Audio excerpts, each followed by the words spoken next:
other day. I was like, don't worry. Everyone falls in love at some point in their lives. For most of us, our first experience of the intense emotions generated by love occurs with our tentative steps during puberty to form serious relationships. Nothing can prepare young people for the powerful highs and lows they can experience during this time. They're often left feeling vulnerable and confused. Young people want to learn about relationships and sex, but they have very few opportunities where they can talk with adults in order to make some sense of it all. So what role can teachers play in helping pupils prepare emotionally and practically for adult life? We asked some teenagers to share their thoughts and feelings about relationships. I used to like celebrity boys and read loads of magazines, think, oh, I'd like him, like that, and pretend I had a celebrity crush and all that. But I wasn't really interested in boys at that time. At first they were all horrible and you didn't want to go near them, they had germs and all this. But then in sort of the end of primary school, right at the end, year 6, you started to worry more about what you look like and stuff. Going up into secondary school, it kind of throws you into, whoa, look at all these girls. It was around that age that I started noticing them. I started to mature around 11, 12. I started to look at things differently, and then you start to meet boys and they don't really mature till a bit later. I didn't really feel pressurised to go and get a girlfriend, but I felt like, at this age, should I have a girlfriend by now? It's more friendship rather than actual relationship at that age. Just being a very close friend with a girl, and you kind of look cool amongst your mates if you have a girlfriend. You'd say I love you at a young age, but you wouldn't really mean it. You said it just because everyone said it, but now it's starting to really become something you say to someone because you really like them. So what time have you got to be there? The prom starts at 7, but we've got an hour's cruise in the limo. Right, an hour's cruise. I'm hoping I don't get travel sick. Emma, Rachel and Kirsten are 16. They've just finished their final day at school. As far as they're concerned, issues like college, university, the world of work, finding a partner, that's all in the future. Tonight they want to live for the moment. It's the annual school prom, and their boyfriends are at the door. Who? Harry! What's his tie look like? Very bright, because that's the only thing I can see is his tie. Don't let him see my dress! Don't let him see my dress! Harry was basically the first relationship, because all the others were just oh, we're going out for a week and stuff. But Harry has been 18 months now. It got serious between me and Chris at probably the end of year 10. He makes me smile when I see him. He's always there to make me happy. The best part of being in a relationship with someone is just sharing different experiences with each other, meeting new people together and always having someone there you can rely on. Me and Tom have this thing where we just can tell each other everything, and it's always nice to have that one person you can trust with everything and tell them anything you want at any time. He laughs at himself all the time and that makes me laugh. He knows how to cheer me up, he knows what I like now, so if I'm upset he'll instantly know what to do. Although he can make me the happiest in the world, sometimes he's the one that makes me the saddest, so it's mixed. You can get upset, obviously, when there's arguments and angry and the things he does. I get quite annoyed at him a lot, but it always is overlooked by all the good things. Obviously we have our bad times, which could happen any time, but it's just learning new things together, and when we do have arguments, you learn something new about them each time you have that argument. I do worry about if the time comes and he meets someone or I meet someone. At the moment you think, oh, I can't imagine my life without him, or things like that. But it is a very young age at this time, and we could meet new people in college, but I think while the time lasts you should just enjoy. The school prom has become a rite of passage for many British teenagers. They feel it gives them the chance to experience the glamour and excitement of being a celebrity, if only for a single evening. Emma and her friends are hoping it will prove to be a night to remember. At first you were a bit excited, but as it came closer you got more and more excited. When you're at school you look completely different. You want to just shine out in front of everyone else and just look amazing, really.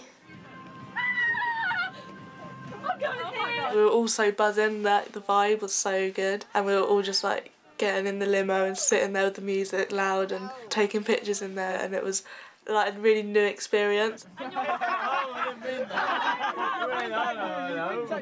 I guess the prom was important because it was a closing thing for our year group. It was the last time we were all going to see each other again, really, most of us.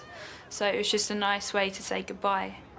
You've gone through like a lot in the last 5 years, and all the teachers as well, because you're definitely like never really going to see them again, and you do get quite like fond of them, and it was upsetting, but also you're having a good time and like feeling good about yourself and everything.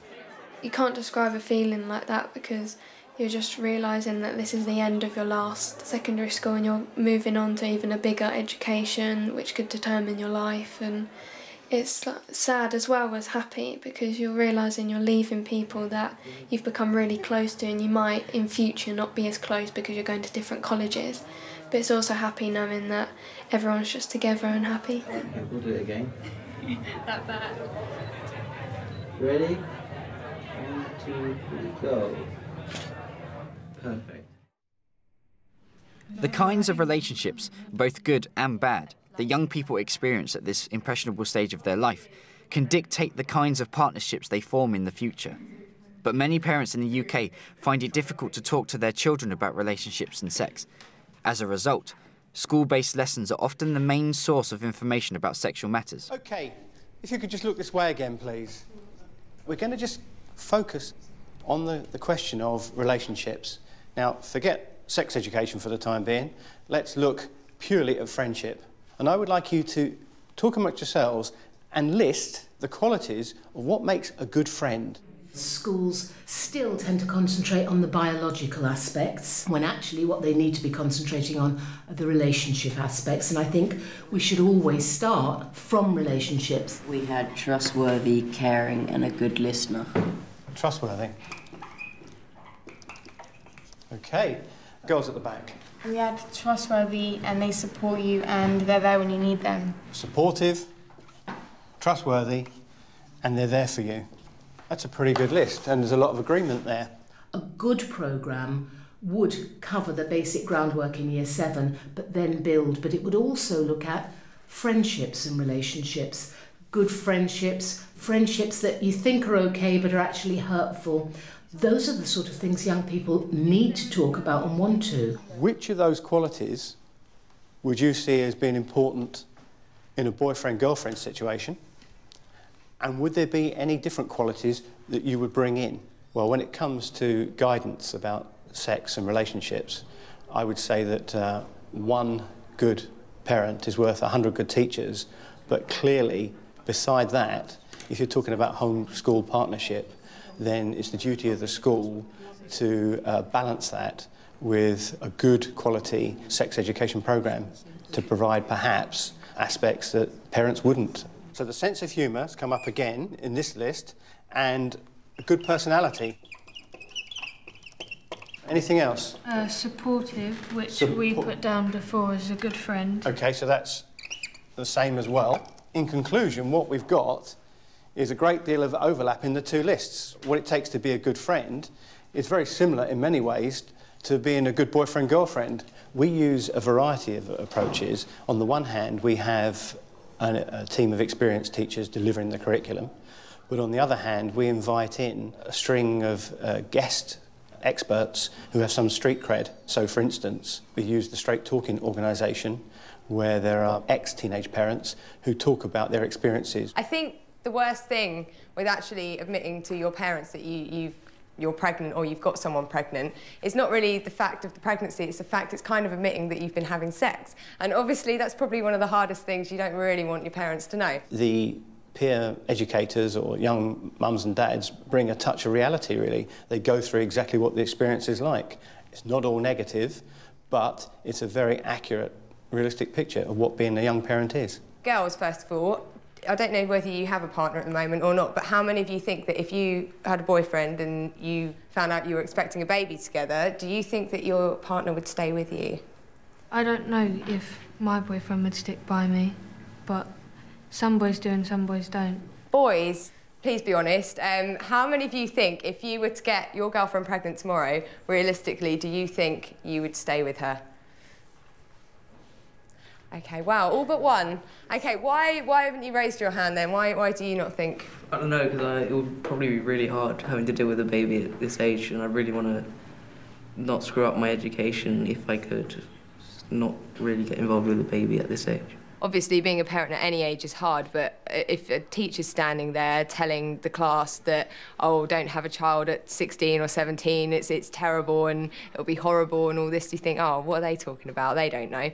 So the beauty of it is that it's delivered by us. We've been there, and they really, really listen to us and sort of take it on board more than they would do if it came from a teacher. I was 17, you know, you think, wow, I'm in love and, you know, we're going to be together forever and everything like that. And to be honest, I think everyone has a relationship like that when they're younger. And then you realise when you get older that actually that wasn't what you thought it was. I think the actual quality of sex education is fairly good, but it teaches you about sex and it may teach you how not to get pregnant.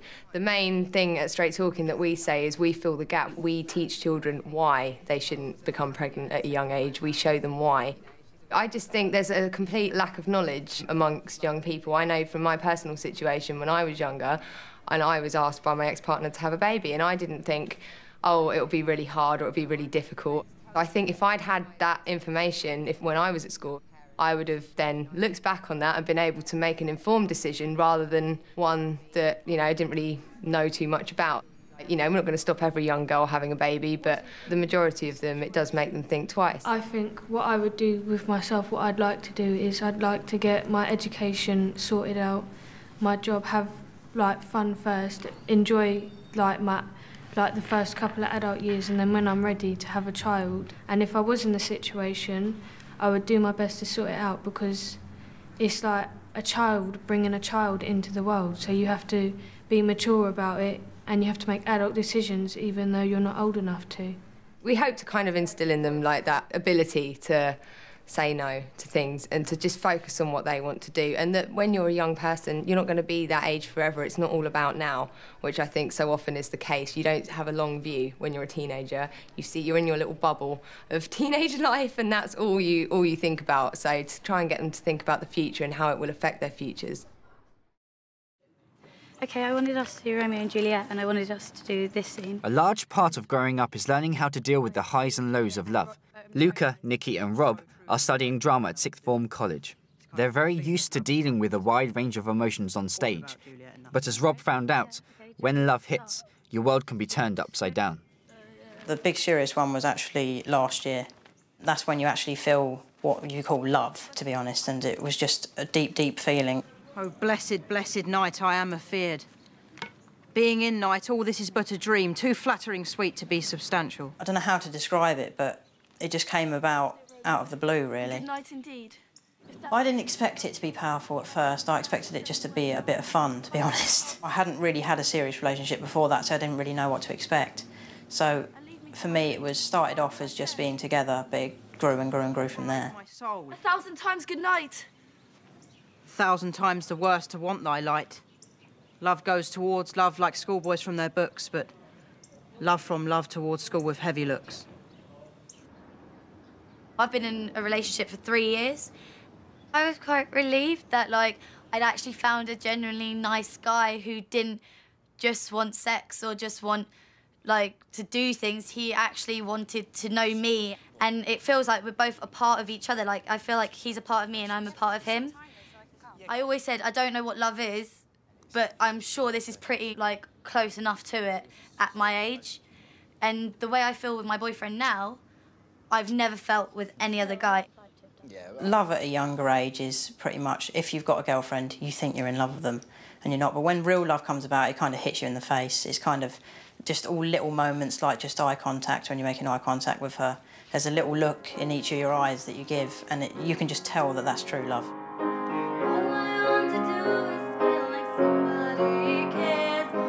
You can't stop thinking about them.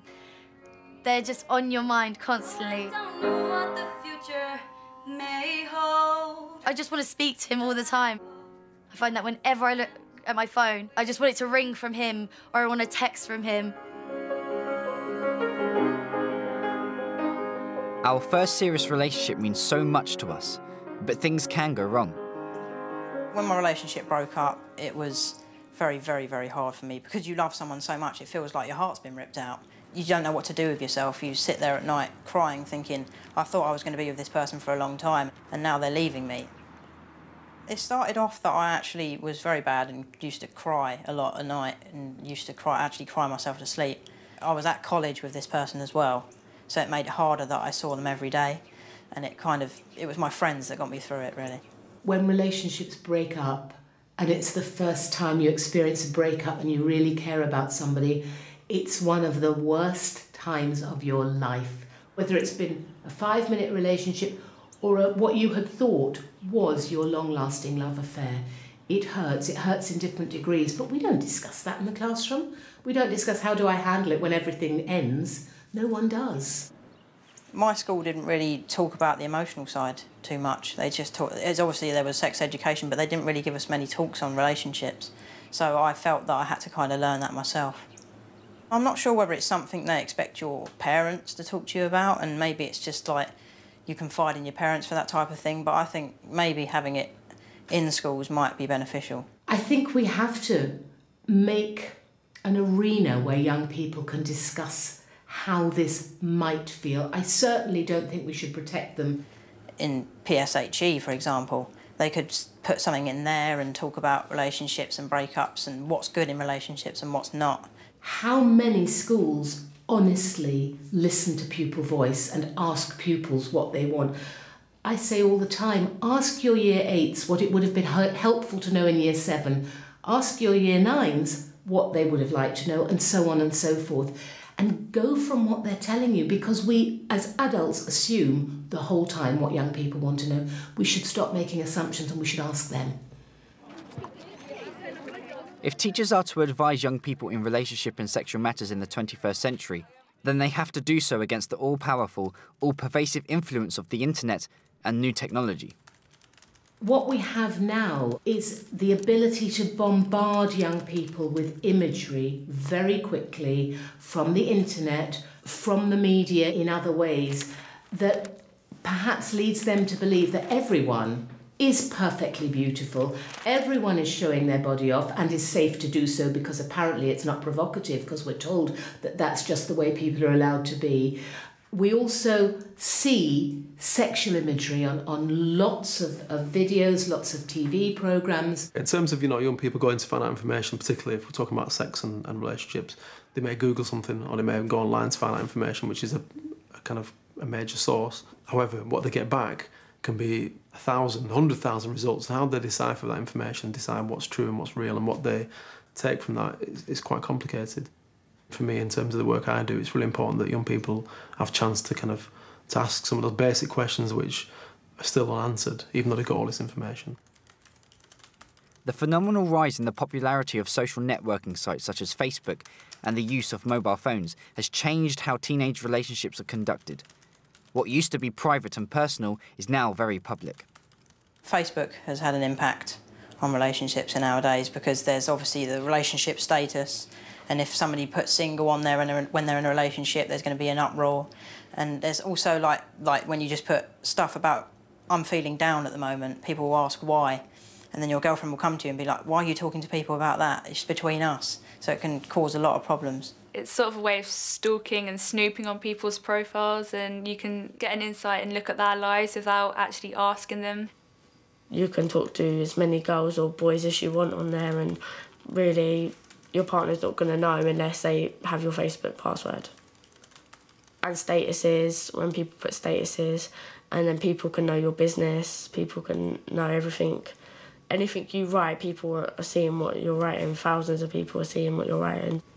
People do it for comfort, for like friends caring about them. I want to see if people care why I think this, because your girlfriend might not care at the time, and you look for other people to care for you, really, which is kind of silly, but it's what's done. Mobile phones have an impact on relationships as well.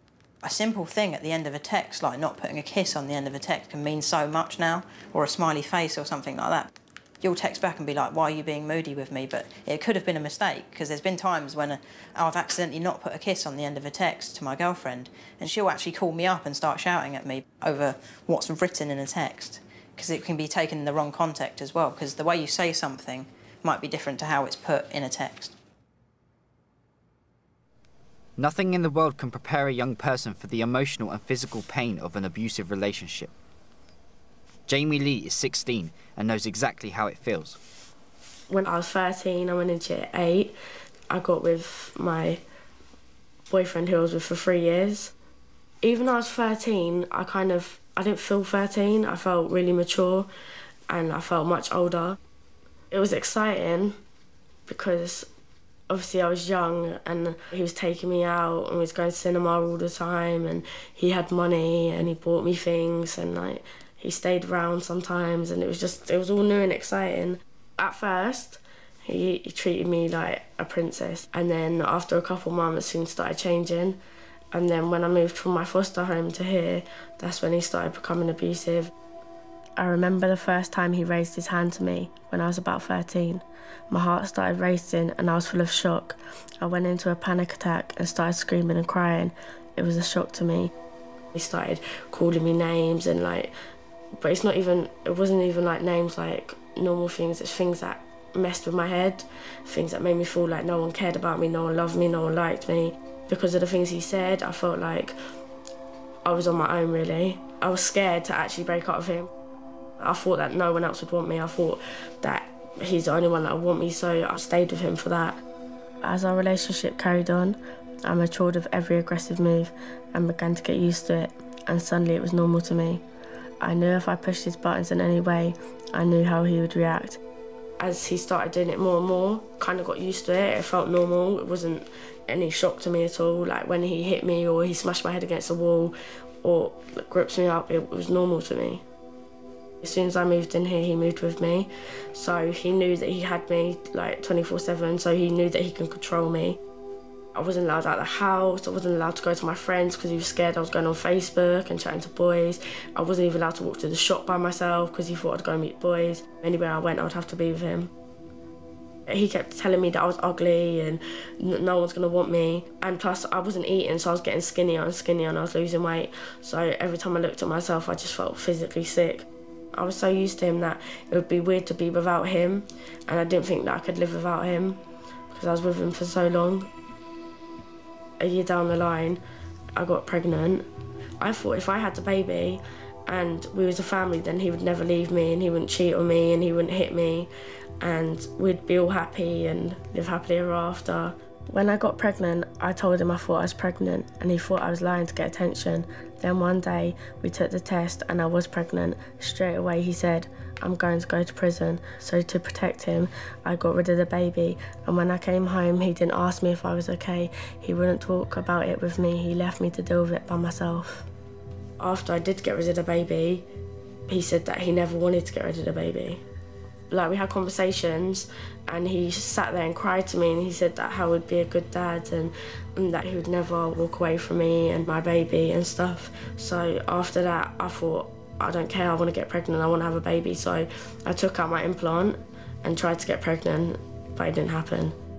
Despite the abuse, Jamie Lee couldn't find the strength to end the relationship.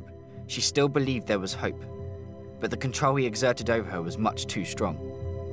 In summer, he broke up with me and he accused me of cheating and he got with another girl and then he moved in with her. I remember when I found out about the girl, I just smashed a picture and I just started cutting up all my arms and he started crying and he was like, stop it. But then he walked out the house and he went and met her. That kind of made me feel like, whoa, like he really doesn't care about me anymore. I was on my knees begging him and I was crying and I was cutting myself and I was trying to kill myself and I wouldn't sleep alone because I was scared. I had to have someone sleep with me every night because I was actually scared I was going to kill myself. And I tried to kill myself about, I don't even know how many times, a lot of times. Jamie Lee had reached crisis point. She needed help urgently. Stephen Atsley is a school-based youth worker who's known her since she was in Year 7. He's very much on the front line, working on local housing estates, providing much-needed support for vulnerable young people. He offered Jamie Lee help and advice at an important moment in her life. Jamie Lee was going through a time in school where things were going wrong, and basically she was then referred to me. Tell me about the work thing and what we sorted out so far.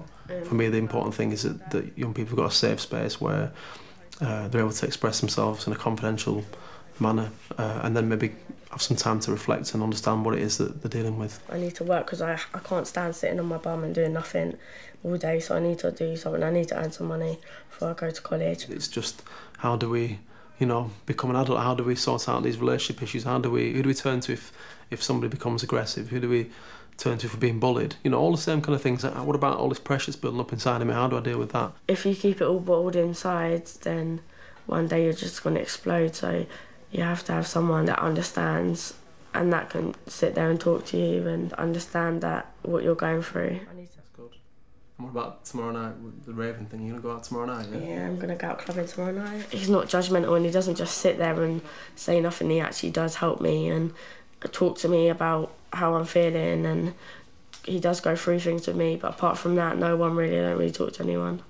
You've no trouble though? You've had any trouble when you've been out? There's been no problems? No, not really. Okay.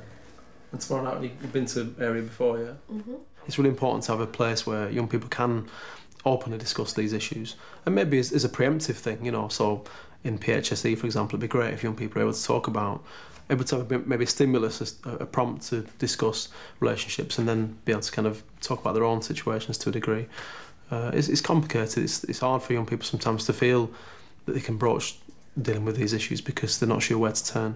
Really, it's to sometimes kind of increase their language about that whole issue. So, you know, many young people know when they feel bad, they know when they're feeling happy, but they don't always have a kind of an extensive language to describe and express that. And for me, one of the things that I like to do, and it's kind of termed currently as I suppose the buzzword is emotional literacy, but for me it is really important that young people do develop that language so they can more clearly articulate what it is they're feeling and start to then make sense out of the fact that actually whatever it is they're feeling is okay. And it's giving them a forum, a space to be able to talk about that, to be able to kind of ask questions, to be able to reflect on how they feel and why, and make some sense out of that, and then I suppose move on to acting out what it is they decide that they need to do about those situations they're dealing with. You should never be blinded by love, and no matter how much you're in love or you like someone, you should never let that person disrespect you or treat you in a way that you don't feel you should be treated. When I was with him, I only saw one vision of my life, and I only saw me and him and being pregnant at a young age and not going to college and on benefit and in a council flat. But now, since we broke up, I see things completely different, in a different light. It's not all about boys and it's not all about love and how this boy treats you. You have to be yourself and do your thing and go to school and get your education and do what you're doing before you can be with someone, otherwise it's not going to work. It's a cliche that life is short, but it is, and I think, you know, the focus on ever grander things and bigger things actually sometimes masks the need for sometimes the simple elements of life, which is good, positive relationships, freedom, access, information, knowledge, not just bits of paper that say you've done well in maths or science or English, but actually knowledge and a way to validate themselves as individuals. All I hope is that I have a loving husband or boyfriend, maybe a few kids. I wish you could see. I don't want like the riches and everything. I just want to have a normal life, find love, just live happily and be doing something that I enjoy. All I want to do is feel like somebody